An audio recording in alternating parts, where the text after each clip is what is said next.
ముస్లింలు ఒకవైపు అల్లాను ఆరాధిస్తూనే మరోవైపు షిర్కుకు పాల్పడుతున్నారు. 5 పూట్ల నమాజ్ చేస్తున్నారు, మళ్ళీ పీర్ల పండుగ కూడా చేస్తున్నారు. 5-6 లక్షలు ఖర్చు పెట్టి హజ్జు చేసేస్తారు, మళ్ళీ కశ్మీర్ దర్గాకు అజ్మీర్ దర్గా కూడా పోతున్నారు. ఏంటి లాభం? బూడిదలో పోసిన పన్నీరు లాంటిదే.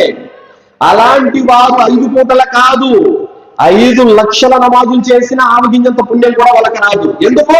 అల్లాహ్ తాలా ఖురాన్ అంటున్నాడు, ఖుల్ ఇన్నస్సలా వనుసుకి వమహయాయ వమమాతి లిల్లాహి రబ్బిల్ ఆలమీన్. చెప్పండి, మా జీవితం, మా మరణం, మా నమాజ్, మా కుర్బానీ అన్ని సర్వలోకాల ప్రభువు అయిన అల్లాహ్కు ఒక్కడికే అని చెప్పండి అని అల్లాహ్ అంటున్నాడు.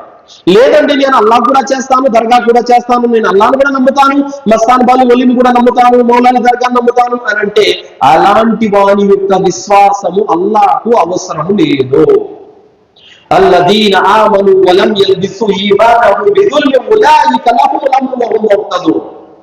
ఎవరైతే విశ్వసించిన తర్వాత తమ విశ్వాసంలో షిర్క్ అనే మాలిన్యాన్ని కలవనీయకుండా భద్రంగా తమ విశ్వాసాన్ని కాపాడుకున్నారో అలాంటి వారికి అమన్, శాంతి ఉంది.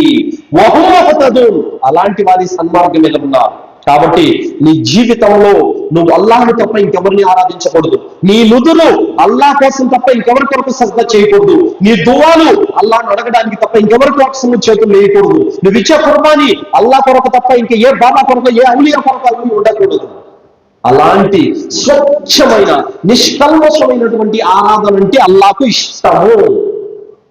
బట్టలు మార్చినట్టు, చెప్పులు మార్చినట్టు, నేను వాళ్ళని కూడా నమ్ముతాను, వీళ్ళని కూడా నమ్ముతాను అన్నటువంటి భావన ఉంటే అలాంటి వారి ఆరాధన, అలాంటి వారి విశ్వాసం అల్లాహ్ కబూల్ చెయ్యడు.